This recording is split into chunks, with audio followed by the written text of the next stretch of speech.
We will be starting in about 10 minutes. Just going to check some sound and mic tech stuff.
All right, Leslie, I've just given you an invite to speak. So I'm not sure if you've used Spaces before. So there's a little mic sort of icon at the bottom. I'm not sure if you're on a phone or on your desktop, but if you want to press that, and then I'll mute myself just to test your sound.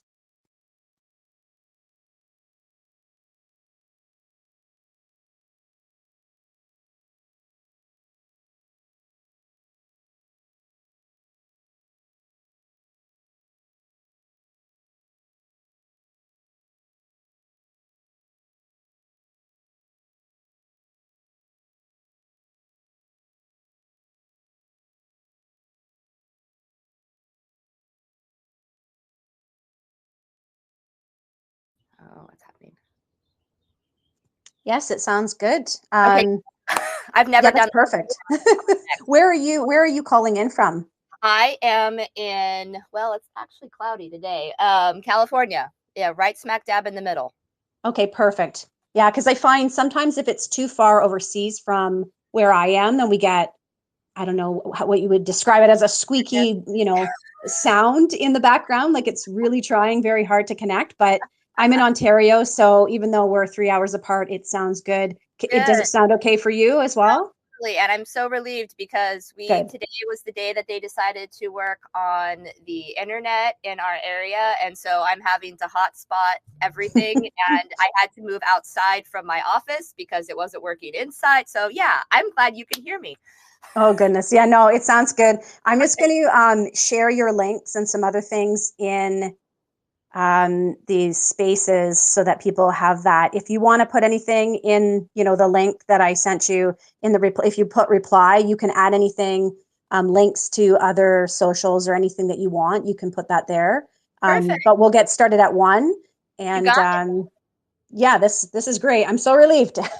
No, So me we'll too. be Me back. too. Believe me, I was running around like a headless chicken this morning. Like, oh my gosh, why today? Why did they have to make Yep. this? Why? That's always the way. I've got my kids upstairs with their doors closed, and so hopefully they'll also help me out here. That's right. Happy Canadian Thanksgiving. Thank you. Yeah, it's going Awesome. to be good. We have our meal coming up tonight, but this is a perfect time to have a chat. So, Yes. yeah, thank you. All right, Thank I'll you. be back in about 5. You got it.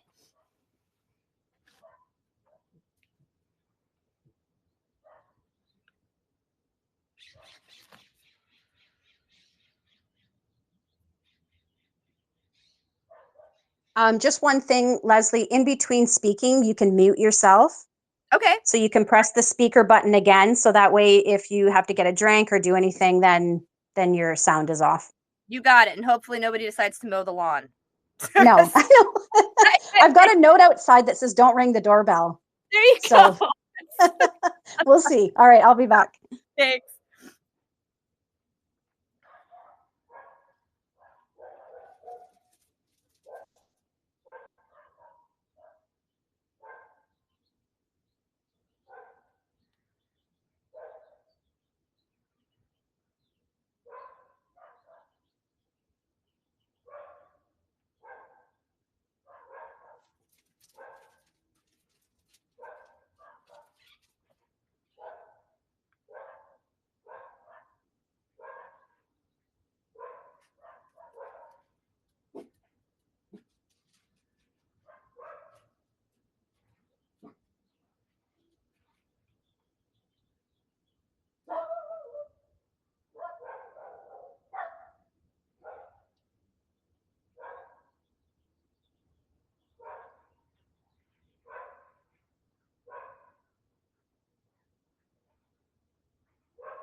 So we're going to get started in a couple minutes. I've got everything, I think, pretty organized, some links in the replies.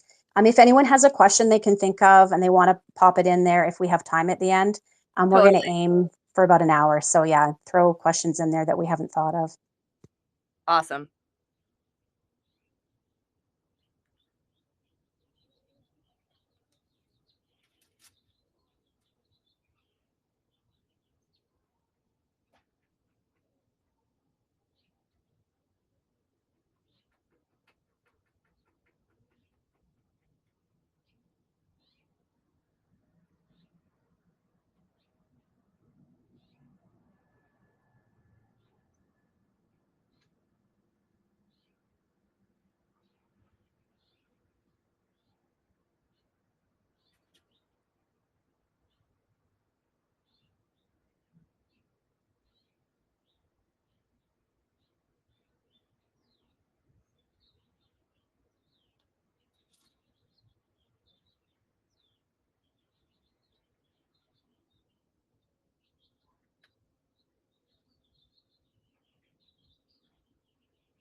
All right, I think I've got everything pretty organized here. Leslie, are you good to start? I'm ready. Okay. I think we'll get going. This is being recorded, so any of the sort of silence or whatever at the start, I'll just edit that out after when I send you a copy, and then you'll have that to share wherever you want. Okay. Perfect. Thank you. All right. So, welcome everybody who's listening, and then often there's a lot more people who listen to the recording afterwards. So, this is the Canadian Thanksgiving. I also know it's a holiday in the U.S. too, so people might be with family and stuff and listen to it later. But I just wanted to welcome our guest, Leslie Lee, author of Silken Waters and lots of other good stuff. So I was just hoping to kind of start off the chat, just if you want to give a brief intro to the listeners before we get into some more, detailed questions. Just anything pertinent that you kind of want people to know at the start, and go ahead. Yeah. Again, like my name says, it's Leslie Lee. I am a lifetime resident of California. Not any of the cool parts. We're kind of like right in I call it the belly button of California, right in the middle in the San Joaquin Valley. I am the mother of two wonderful children who are my biggest writing fans. I have a 12-year-old daughter and a 10-year-old son. I'm fairly certain my son might take after me when it comes to writing, which just absolutely thrills me. And yeah, we're enjoying our first cloudy day today in months, so I'm super excited. It's been 100 degrees here in October, so it kind of stinks. That sounds like it. Do you get today off as well? Is it an official holiday, or do businesses shut down, or is it a normal school day? We have Columbus Day / Indigenous People Day. And so the kids are in school. The post office is closed. I think the bank is closed. But everybody else is pretty much just working away. Business as usual for most, then it sounds Yep. like. Yep. Yeah. Um, my first question is just if you want to take us back a little bit to when the whole journey started. So many writers have different journeys when it comes to when they started writing. Yeah. Some very, very young ages, and some, they hit 40 or something and then they start writing. So if you just want to share a little bit about when that kind of all happened for you, that I think listeners would find that interesting. Yeah, so I started really, really young. My earliest memory of kind of understanding what the written word and books were was I was probably 4 or 5. My mom read me Charlotte's Web in her tiny little house up near San Francisco, where I grew up, and I kind of just I don't know. It was almost symbiotic. Like I just knew that this was something that I wanted to do. I loved listening to stories, and so I wanted to, write them. Obviously, when you're 4, you're not going to necessarily write a masterpiece. But I would just kind of like scrawl ideas with crayon on that newsprint paper that kids use, in elementary school. And I wrote my first kind of like beginning to end story when I was in the 2nd grade for a young author competition. Got 2nd place.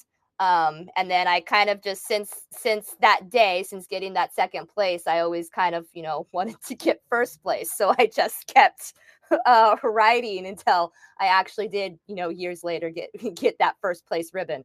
But yeah, it's been kind of something that's always been a part of me since a very young age, and it's obviously evolved and changed and grown over time. But I truly believe that I was kind of just born with this innate desire to put the written word onto paper. That's so cool. And it kind of shows how something really simple like that contest can also add another spark, or, commendation or an award, or just all of those little things that happen, can motivate us and help us. Did the goal change over time? Because it sounds like you were attracted to prose. Like, have you written poetry? Has it always sort of been the goal to write a novel one day? Like what did that look It's like yeah, when you were young?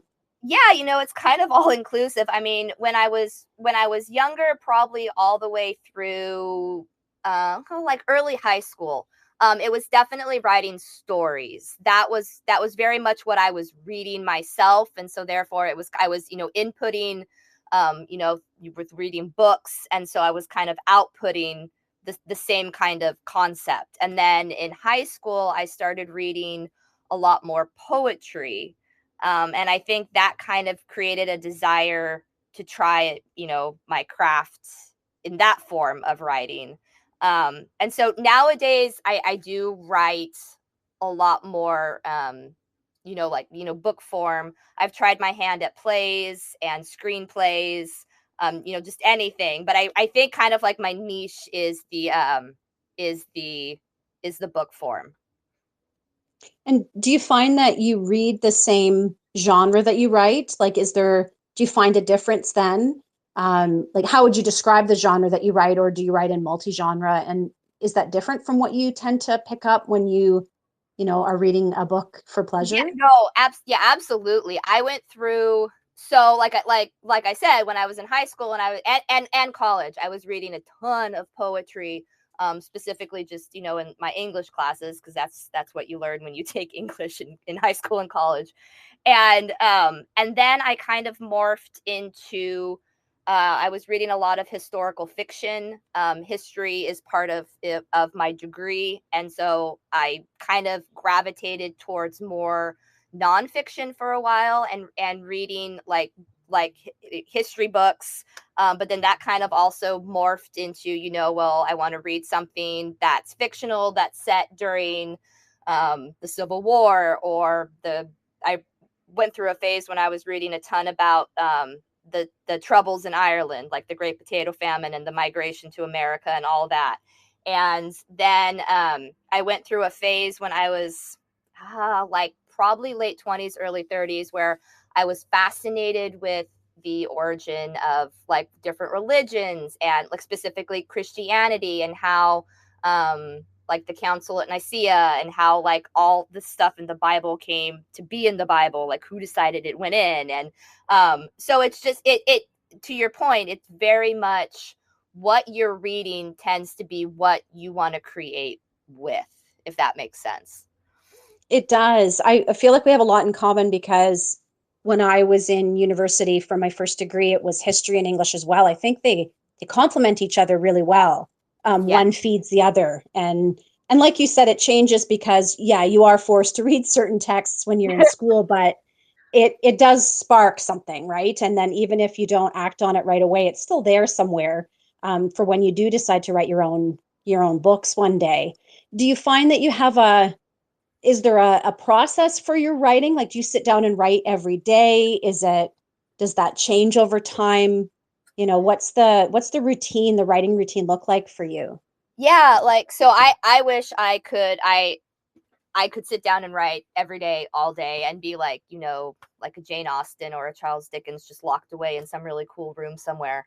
That I, again, as I'm a mom and my children are older now, they're at that stage, like when they're really little, and this, they're really little, they take all your time. And then you have kind of a couple of years where it's kind of mellow and like even keeled.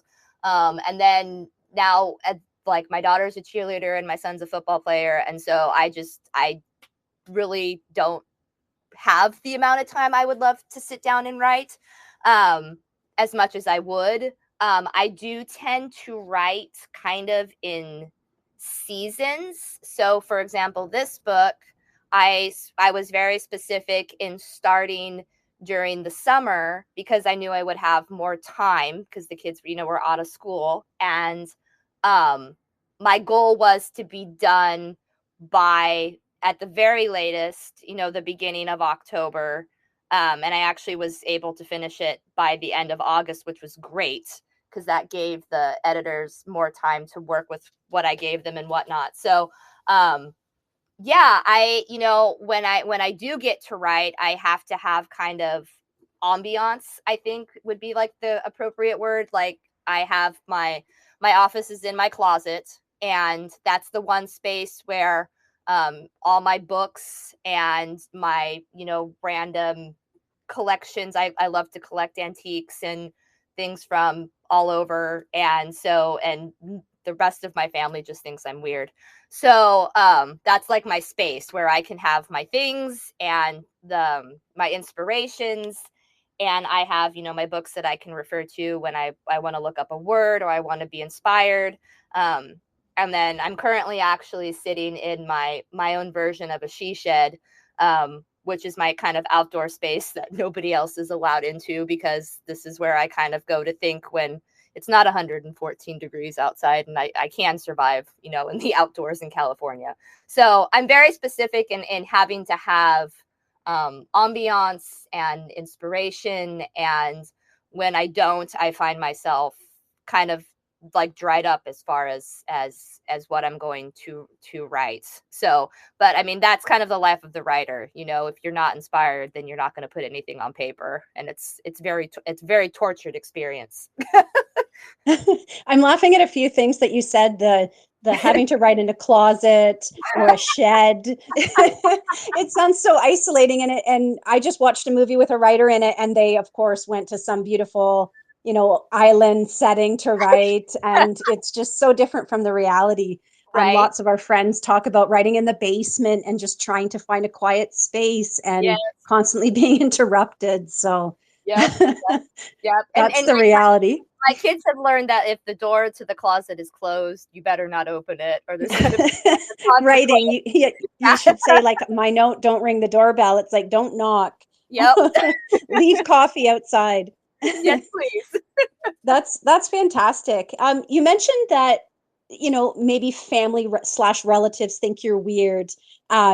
What's it like when you're a writer and maybe your friends aren't all writers, right? Like maybe you're the only one.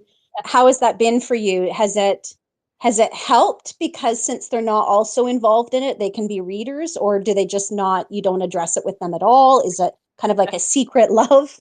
What does that look like for you?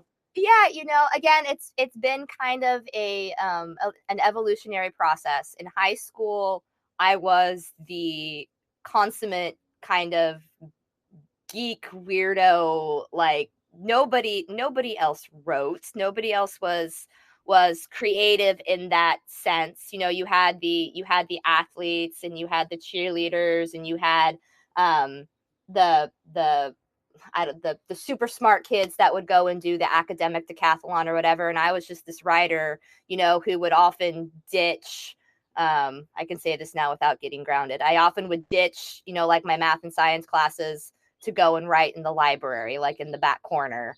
um and so I had, like, I mean, very few friends.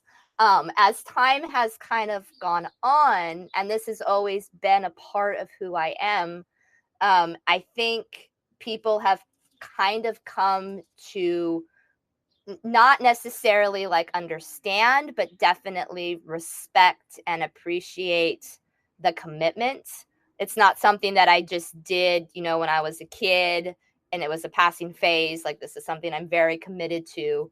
Um, and with that commitment, I think has come a respect, not necessarily an understanding, but a definite, you know, respect. I have a friend who is he is also creative. He's a videographer, so he does have that creative mind, but he does not understand the appeal of reading fiction specifically.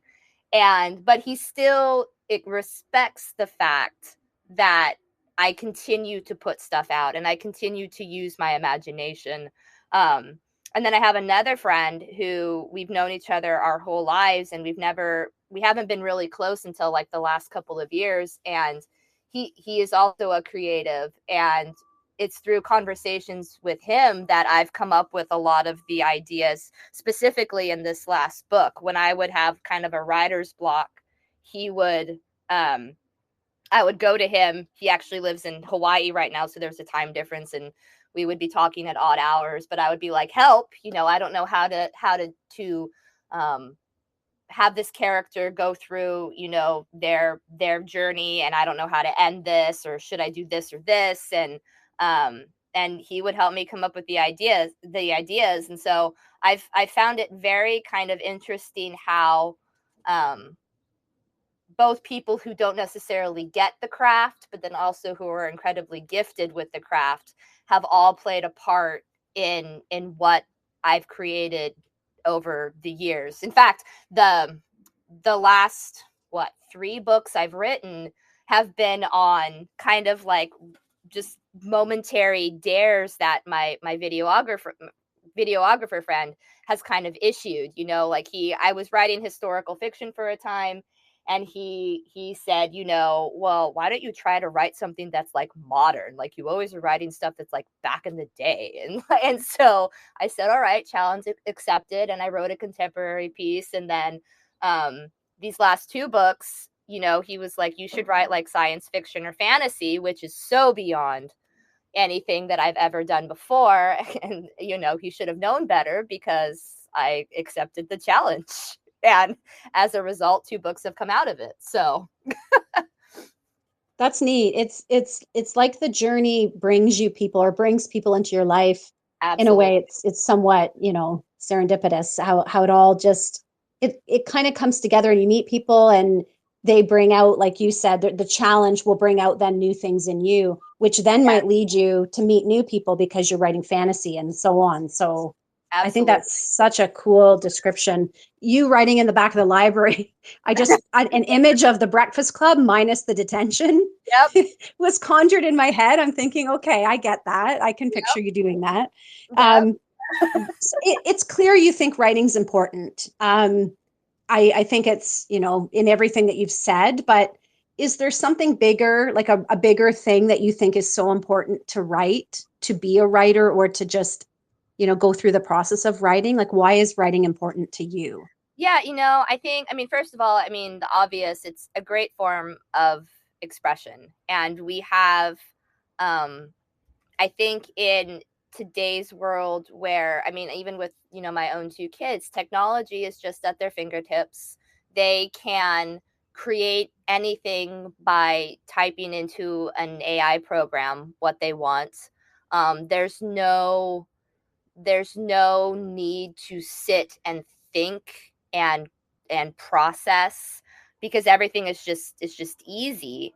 And I know for my kids, we have this love-hate relationship, because I make them look at what they're writing. I make them think about the process and how to form their thoughts.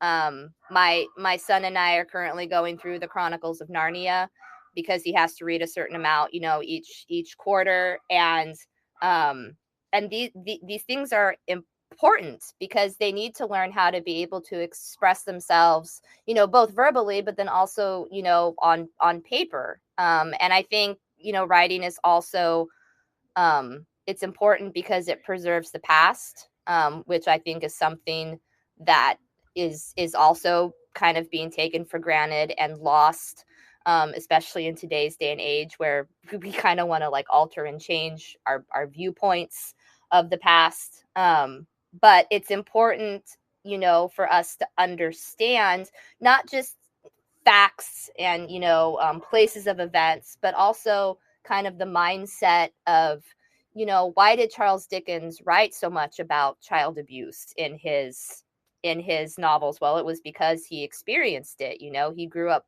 poor and having to serve in the debtor's prison, and then he also witnessed it around him. And so that's why it's in his novels, is because he witnessed it firsthand, and that was a part of Victorian history. And so if we don't continue to express our thoughts and our feelings and preserve, what's going on around us, then we're kind of doing a disservice to the future generations, in my opinion. And if we're not kind of preserving the books and the authors that have come before us, then we're also doing a disservice, because C.S. Lewis, he's one of my favorite authors, and if I don't teach my kids to love Narnia, then in my opinion, I'm failing as a parent. And I know that's a personal opinion, but that's how I feel. Like, I want them to be able to appreciate the classics and the privilege that it is to be able to read, because there's people in the world that aren't allowed to even own a book. So So many good important points there. um, do you feel, you mentioned Dickens and C.S. Lewis, and I'm thinking, is your work, would you say it's pure escapism, or do you feel like you have a message, whether it's hidden or really obvious, in your new book or in any of your works? Do you try to incorporate something, maybe social critique or something historical? Do you also find that you need to put that in your writing, or is it just, would you say it's meant to be something where people pick it up and they just lose themselves in it and there is no, deeper message to it, something just, comedic or, just for pure enjoyment? Yeah, it's very interesting, and I don't even fully understand it myself. I never set out to be a writer that had a message. I would come up with an idea and I would want to put it on paper. And I think my early stuff, especially, is very much escapism, as you called it. It's historical fiction, but it's not. There's no message. And then as I've grown older and I've obviously experienced life more, and I've been through things and I've seen other people go through things. Um, while it's never kind of like in your face. It's there's subliminal messages that I kind of end up putting in almost unintentionally. I started writing the first book of the series that Silken Waters is a part of, right, kind of like I came up with the idea in the middle of COVID and then started kind of really forming it towards the end of COVID. And I was home with my kids. They were younger, and I was kind of watching this whole experience through their eyes. My son was in kindergarten when it all kind of started, and so it was seeing it through their eyes and how the misunderstanding and the confusion. um other We had a lot of kind of protests and stores broken into during the Black Lives Matter movement, and I was watching all of this through my kids' eyes. They're like, what, like, why would someone do this, and why would someone hurt somebody just because of the color of their skin and all this stuff. And so there's very much kind of an underlying message in the series that Silken Waters is a part of you don't judge somebody just because of how they look or how they live their life. To kind of segregate a person because of what they look like or what they think or how they feel is detracting from humanity. You can't, because without differences, whether it be political opinions or religion or identity, the world would be really boring and not that entertaining or interesting.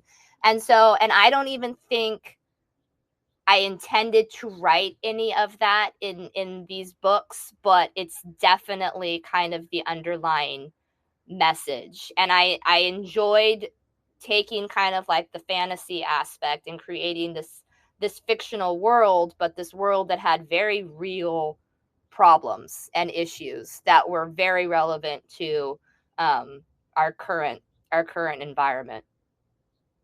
That's great. Yeah. Silken Waters, you mentioned it. And so it's only a couple weeks old, right? It's Yes. a fairly recent, yeah, release. First, before I get you to share a little bit about it, I love the cover. I see, as soon as I look at it, I see a couple. So I'm thinking there's probably some kind of romantic angle, but because you also have the ship and the water, like you said, that was one of your challenges. I'm thinking journey. So then when I read the blurb, it does have that in it, but then you've woven in the fantasy aspect too. So it seems like quite a mashup Yeah. in there. Maybe you can just share a little bit about that specific book now, maybe what, yeah, a synopsis of the plot or what inspired you to write that specific storyline, that kind of thing. But yeah, beautiful cover. Oh, thank you. Yeah, and I have to give a shout out. My friend who doesn't understand the purpose, my videographer friend, he actually created the cover for me. He's way better at graphic design than I am, and so it's kind of been like a running joke. Like, he's hated all my covers. He never liked any of them, and so he finally just like decided, I'm gonna do it for you, Leslie. And it turned out amazing. It's beautiful. So kudos to him. Yeah, Silken Waters was actually, it was, again, the journey is just amazing. It was never supposed to happen. I wrote the first book in the series and thought I was done with fantasy. I was going to move on to something else. I had no idea what, but I was done. And then the people that had read the first book were like, well, no, we want more. And I had no idea where to go at all. And finally talked to my friend in Hawaii, and we were kind of talking about, um, of all things, Peter Pan and Hook, and the kind of like how that whole story um, really revolves around pirates and piracy and the interaction between Hook and Peter Pan, and where did that come from? Why did they hate each other? This whole thing. And that's where I came up with the idea for kind of a pirate adventure. But that still didn't really give me anything. I mean, anybody can write a pirate story. And so this book really, the second book really kind of, I guess, focuses on what do you do when your livelihood has been taken from you. At the end of the first book, there's kind of a resolution between. I guess I should kind of set the precedent. The whole series, it happens in a fictional world called the Vale, where there are vampires and there are elves, and they obviously don't like each other. And they've been fighting for about 1,000 years. And at the end of the first book, there's an uneasy peace that comes into existence. But the pirates, who are all vampires, they find themselves kind of wondering what they're supposed to do, because they're being told by their leaders that they can no longer pirate, but that's all they know. And this faction has all grown up from a very young age as pirates. They've lost their families, and so they've been taken in by older captains and raised on ships, and so they don't know how to do anything else. And so how do they obey what they're being told to do, but then how do they also maintain their livelihood? And that's kind of the main story of this book, is what do you do when you can't do what you're basically created to do and raised to do? How do you reconcile with that? And then, of course, there's also, the fantasy aspect. There are mermaids and there's sirens, and we set up the third book to have more fantastical creatures in the third book. So yeah, it's amazing how, like, my own journey just kind of like happened with this book, because I managed to come up with vampires and elves in the first one, and then I was like, okay, well, I'm done. I don't need to create anything else. And this book came into fruition, and it still kind of astounds me that there's so much in my mind that I can put onto paper. And I mean, which is why imaginations are just so incredible. Like, you never even know what you have in you until you try to express it. It sounds like there'd be a lot of research. Maybe I'm wrong here, but pirates, ships, like you said, the journey and the trade routes and just all that aspect. It's so, there's a historical element to it, even though you're writing a fantasy book. Absolutely. Did you go back into, historical records and research that, or did you basically just kind of say, okay, this is a fantastical world, I don't need to do that? Like, how much of this is actually taken from actual research that you had to do? So yeah, like when I created the world, the Veil, it was very kind of almost not one dimensional, but it was like, okay, there's this body of land, and half of it is the Elvish kingdom and half of it's the vampire kingdom. Done. Like, that's all you need to know. There you go. But then when you create pirates, well, you have to have ocean, and you have to have places for them to sail. And so it kind of just exploded, because I had to figure out, okay, so okay, ship, what kind of ship are they going to have? Like, are they going to have, you know, something that's kind of similar to Pirates of the Caribbean or Horatio Hornblower? Like, you know, it was amazing how much time I sat kind of like laying the groundwork more so than actually just typing. You know, it was what were maritime laws, and how did pirates work their way around the things that they could and couldn't do, or what, you know, what kind of swords did they use. I was very appreciative of my upbringing. I watched a lot of classic swashbuckling movies. Errol Flynn was one of my favorite actors, so I did a lot of referencing back to movies like Captain Blood and The Seahawk, to kind of get inspiration. But yeah, and then, you know, like just the world itself is very much kind of based on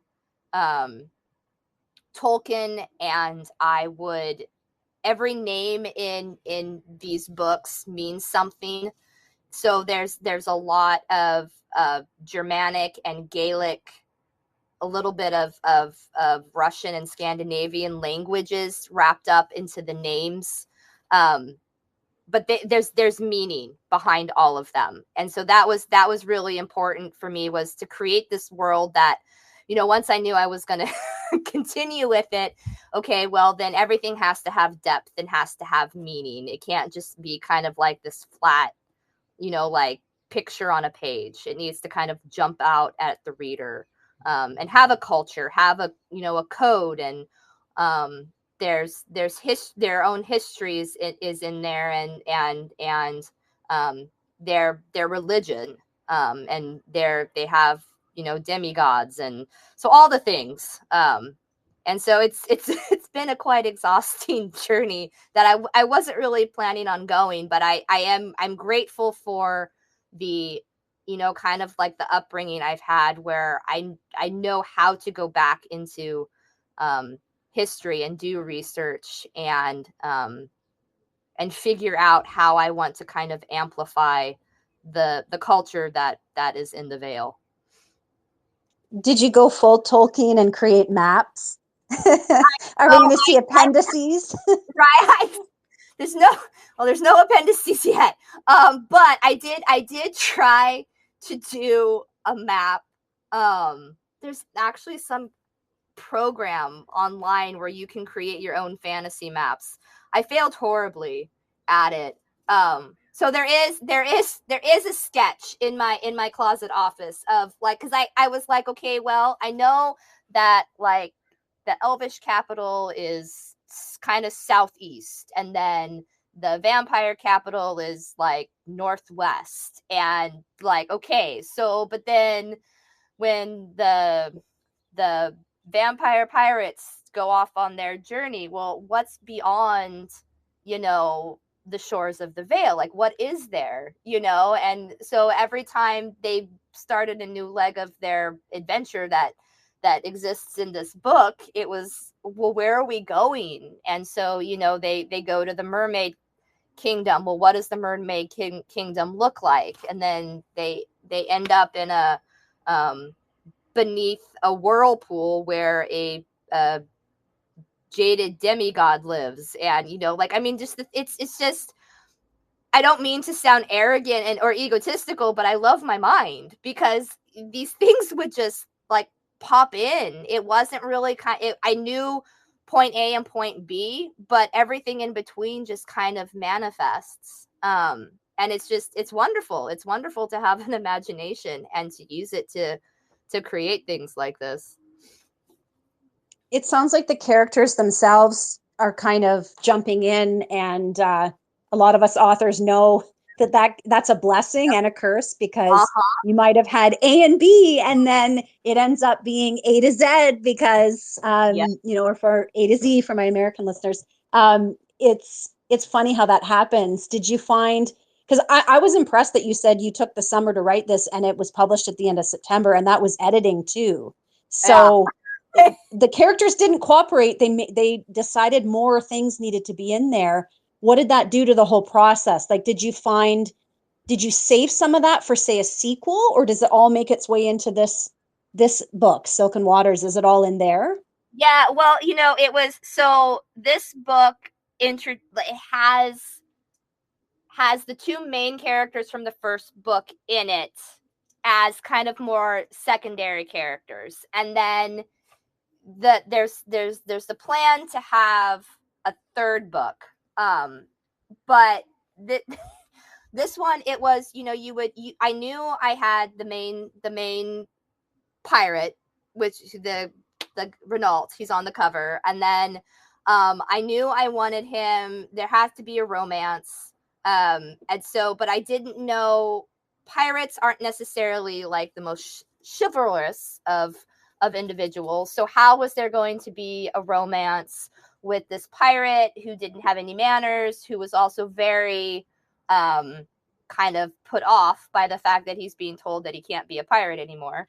How was that all going to come into play with a female heroine as well, and how, what was he going to have to do to like win her over, and how also could I do it in a way that it wasn't going to be, I know there's a kind of a mindset like these days with, the damsel in distress isn't a thing anymore, and the prince doesn't rescue the princess or whatever. You see it a lot in Disney, where the girl is just doing her own thing. So how was I gonna like incorporate all of that, but also have a romance, also having, them sail off into the sunset, and I just kind of let the characters run with it, which, as a writer, is sometimes very frustrating, because you want to write something, but your characters don't want to be written that way, which for anybody who's not a writer probably sounds completely psychotic. But they always pull it off for me, and there were several times where I would be sitting writing, and I would probably sound like a complete nut to my family, because I would literally be yelling at the computer screen because the characters weren't cooperating. But it all works out, and I was kind of surprised the ending of this book was not at all what I thought it was going to be. It got completely changed shortly before I finished writing everything.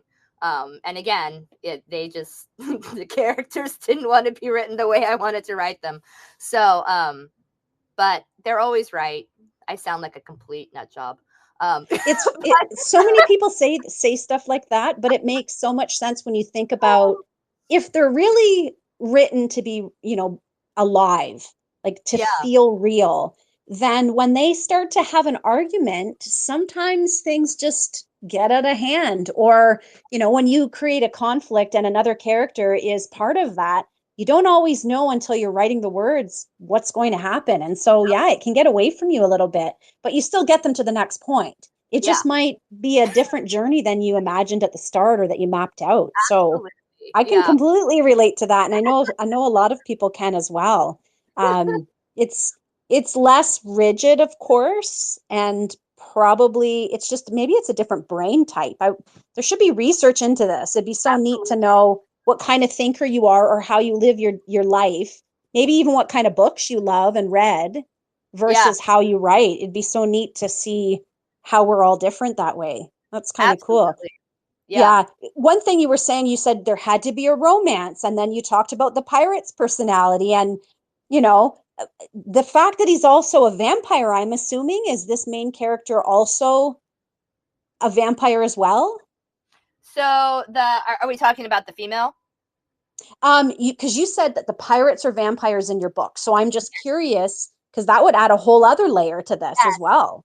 So the vampires in the world of the Veil are more so, I don't even want to compare to the Twilight movies, or I love the books, not the movies. But they can be in sunlight. They're not the vampire type that, you know, the sun comes up and they slip into their coffin. And so, which I chose to do because I didn't want all the action in the Vale stories happening at night, you know, them slurping around, you know, avoiding the sunlight. And so, yes, the pirates are all vampires. And then they have to wrestle with the elves that live in the Vale, who are very much, the elves are portrayed as very arrogant, very conceited, kind of very full of themselves. And again, they've been warring with each other for a millennia. Nobody really knows why, except for the fact that like they just don't like each other.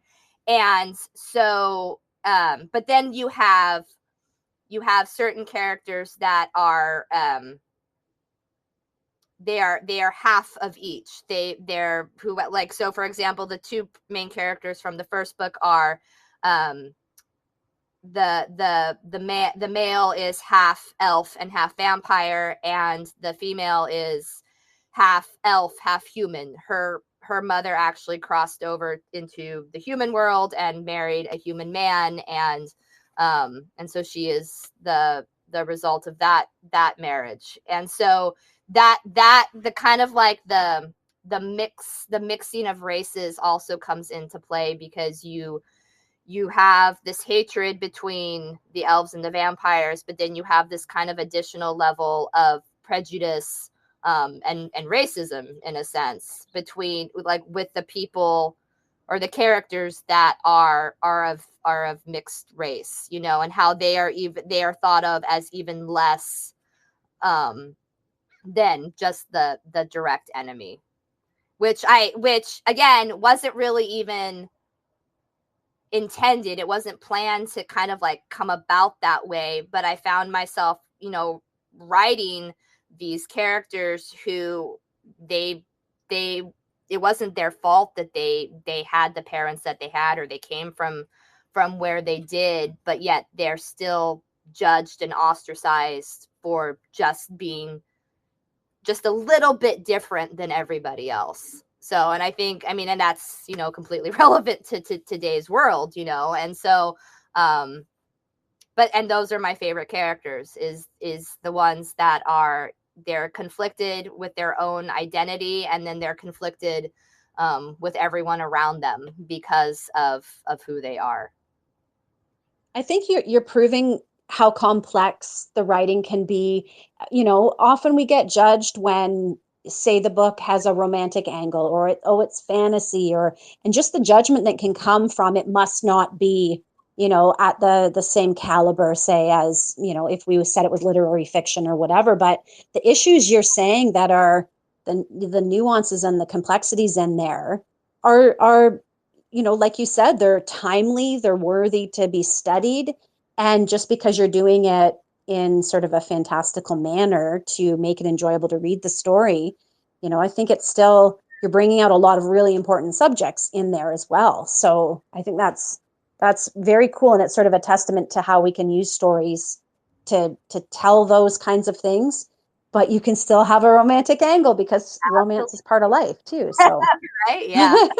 What's the heat level? What would you say the language, the heat, like who would love this book? Who would maybe not want to read it? Like, you know what I'm saying? Totally. So I write I mean, they're all my novels have a romance. And so I write with the kind of like the idea that I want those Jane Austen fans to have their perfect romance with Mr. Darcy, you know, walking across the field in the morning mist. But then I also want my children have read my stuff. So I want it to be kind of like acceptable for all ages. And I want it to be enjoyed by all ages, and, you know, not do it so sappy that, you know, a guy can't pick it up and enjoy it just as much as, you know, a girl. And so the romance scenes are always the toughest to write for me. I think sometimes because I I want to go further than I probably should for my readers as a whole. Um, there's a scene in an earlier historical fiction book that I did, and my people who've read my stuff, they call it the red shirt scene, because it's describing the male hero of the book in a rainstorm, and he's wearing a red plaid shirt that has shrunk, and so it's tight on his body, and it's one of like the favorite scenes that I've ever written for people who read my stuff, because of, you know, like just like the way I describe him and the fact that the shirt is too tight on his, you know, well built chest, you know, or whatever. And so, but like, and that's kind of like what I try to do is I want to create a visual that's appealing, but I don't want to go so far as to offend somebody to the point that they don't want to read anymore, if that makes sense.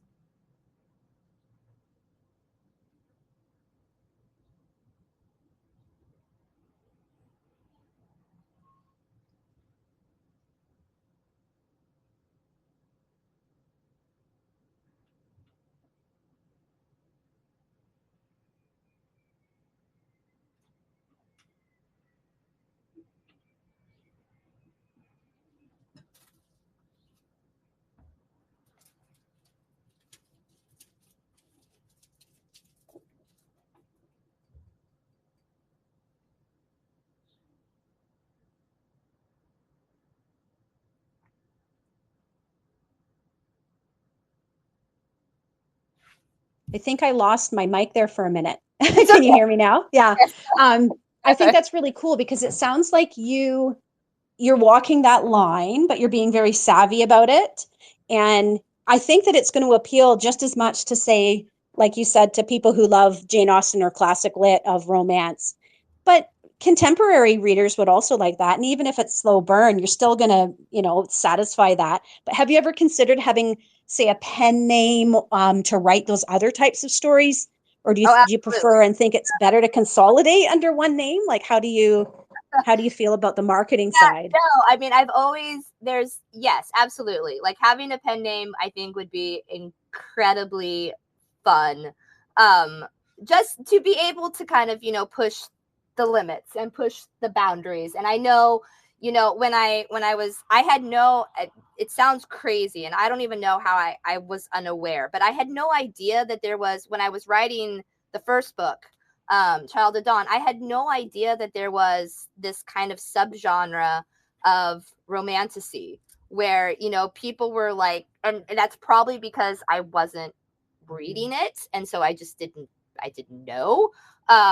But there was this whole kind of subgenre where like the focal point was the hot, steamy romance between two fairies, or whatever. And so when I started promoting the first book, and I thought I had this incredibly unique idea, and come to realize that no, this is like a thing, and people, want the heat and the fire, with the fantastical beings. And I mean, there's whole organizations that cater to just that, which I think is incredible. I think everybody needs to kind of be able to experience that kind of escapism, and that it's okay to kind of like lose yourself in these fictional and fantastical environments, whether it's at a fairy ball, or you're reading a book by a fireplace. Like it's totally acceptable and permissible to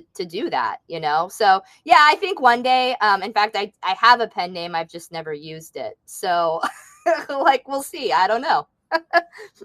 I know it's sort of, I mean, I also have created one. I'm just not going to lie. I haven't published anything under that yet, but I'm like you, where I want to, under this name, market a certain way and have a certain readership. And while my books would not be for under 18, or not for very young people, it's still not pushing the envelope very much either. It's kind of, within the parameters I feel comfortable with. I feel like if I were to do anything different like you, I would need to do that under a pen name and really think hard about that. But also once you have a name and you've got your Amazon set up and your website and whatever else, it's a lot to consider to then do you do all that work, same amount of work with the pen name?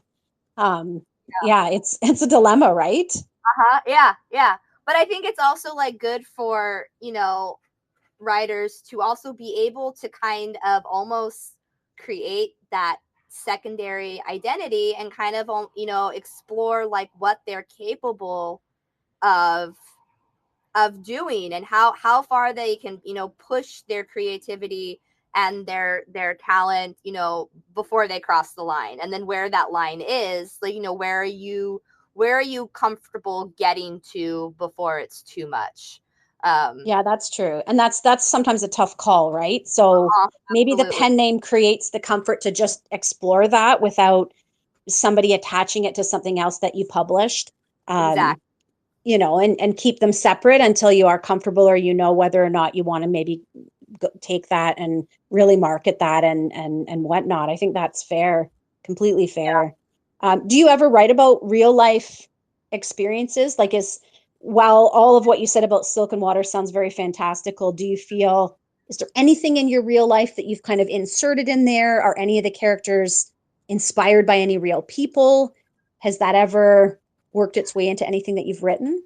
I mean, yeah, I definitely, there's the, if you kind of trace my writing, there's always, I'm a redhead, and so there's always a redhead character, and usually it's the female protagonist, but that's kind of like my way of inserting my own personality, my kind of my spunk and my tenacity and my my temper, into my writing.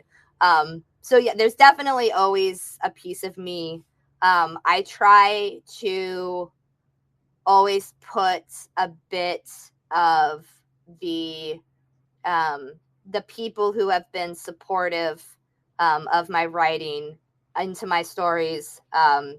So, for example, my friend in Hawaii, who's just been, so important in this last journey that I've been on as a writer. There's a lot of his personality throughout kind of several of the characters. And he knows it too. Like, like in our conversations, like, you deserve to be on these pages. Like, you've earned a place here. And to his credit, he appreciates it. And then, like, I've definitely written, I never used to write nonfiction. It just wasn't my thing. But then again, as I've grown older and I've seen the world as it is, both the good and the bad, I've definitely, started writing a lot more, kind of like not like full length nonfiction like books, but commentary, a few essays, and just kind of voicing what I think and what I feel, and not really caring like what anybody thinks about it, because I've reached the point in my life where it's like, if you don't agree with me, that's fine, but I also don't agree with you, and so I'm going to say this or whatever.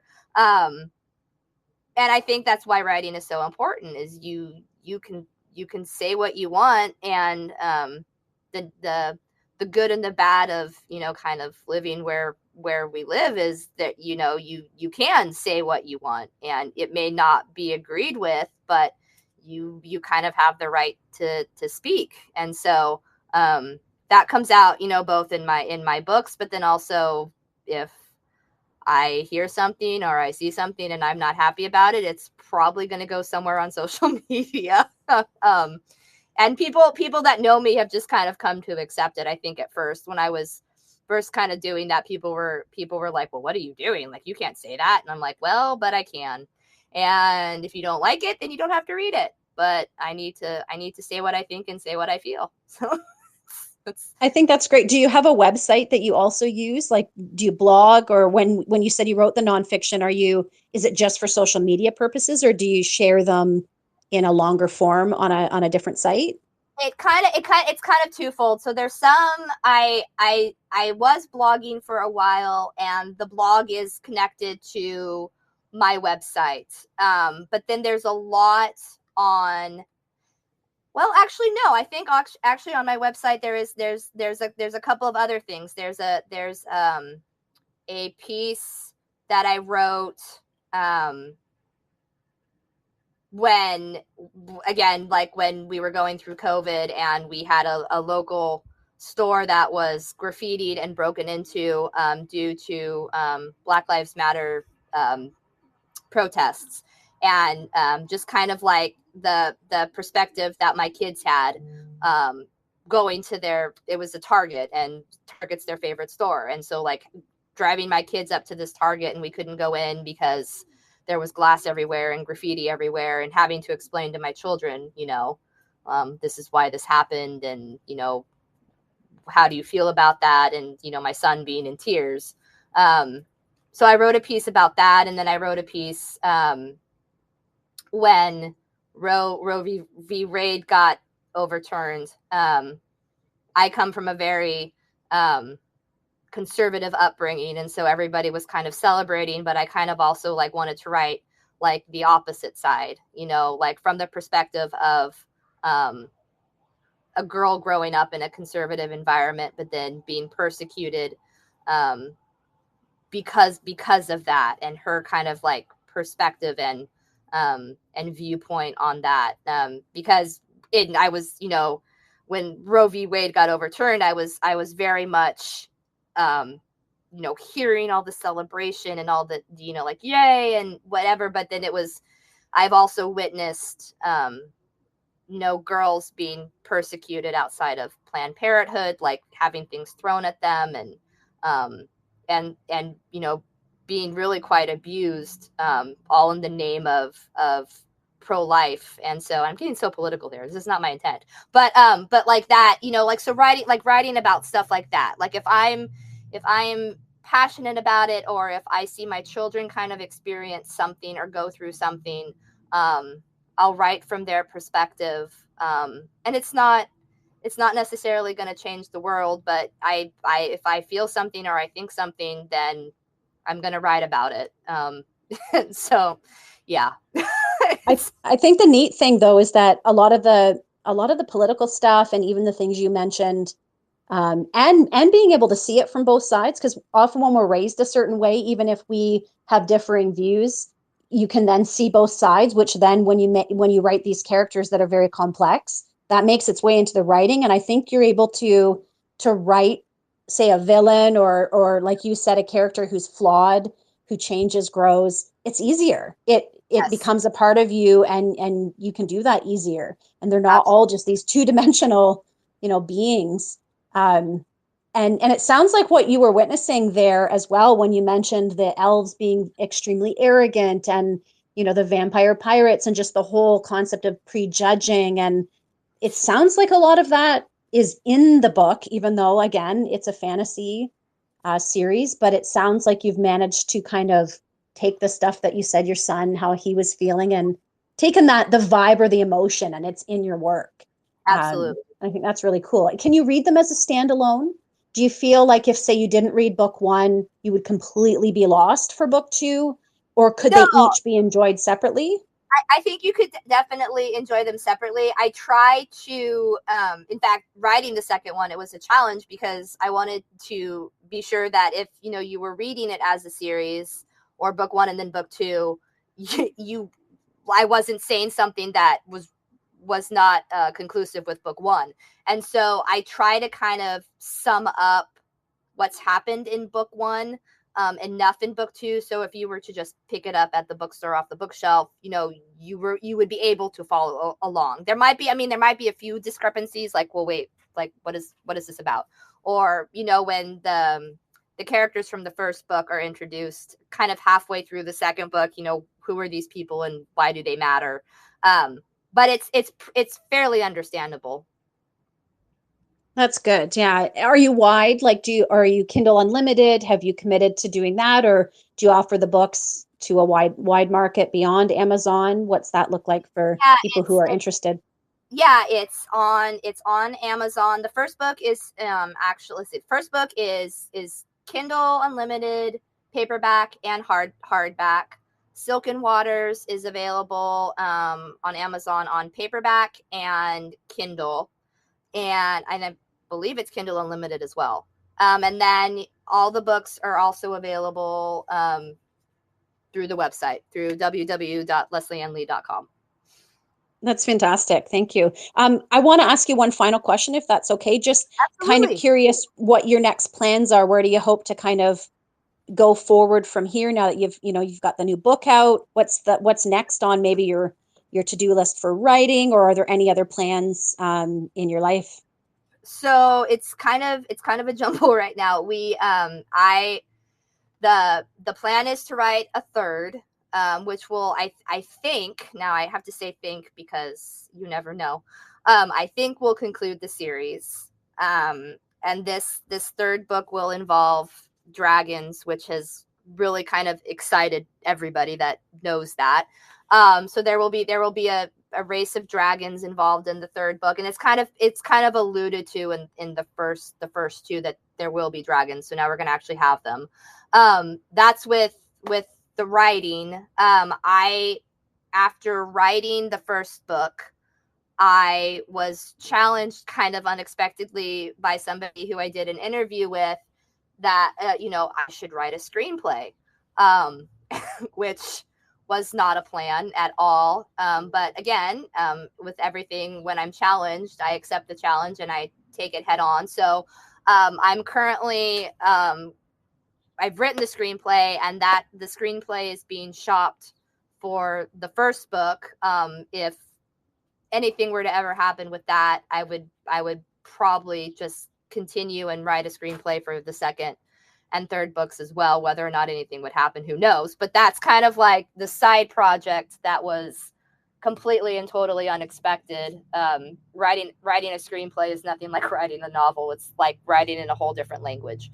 So that's definitely been a challenge. And then just kind of, right now is that this next month or so, I've got several interviews that I'm doing, and those always kind of like spiral into other things. And so I'm just, yeah, like I probably won't start writing again until early spring, summer, because it's just crazy with the holidays and whatever, and I never get to write as much as I do, and then I just get angry. So And you have Thanksgiving there in November too. So, yeah, ours is today, but you're kind of heading into a very busy time then, yes. as well. Yeah. Yeah. So, and It was a pleasure to talk to you. Is there any final too. thoughts or anything else that you want to add before we wrap it up? It was such a pleasure, and I No, really as soon as you mentioned Tolkien near the start there, I was like, this is a book I need to buy, because even if there's nothing Tolkien in it, anyone who's a fan, that is just anyone who knows me knows that I think in Tolkien. Everything is a quote, everything is a memory of falling in absolutely. love with that book when I was 10. So, any final thoughts that you want to share? No, just thank you so much. You've been so wonderful and communicative and professional, and I've had some pretty interesting, sketchy interviews, and this probably tops the list. So I appreciate you very, very much. Oh, that's really nice to hear. Thank you. I'll continue to kind of shout out your book for a little while, and I'll get this video edited or the audio edited and send that off to you. But if anyone else has any questions for you, they can put them in the replies, even when the interview is done.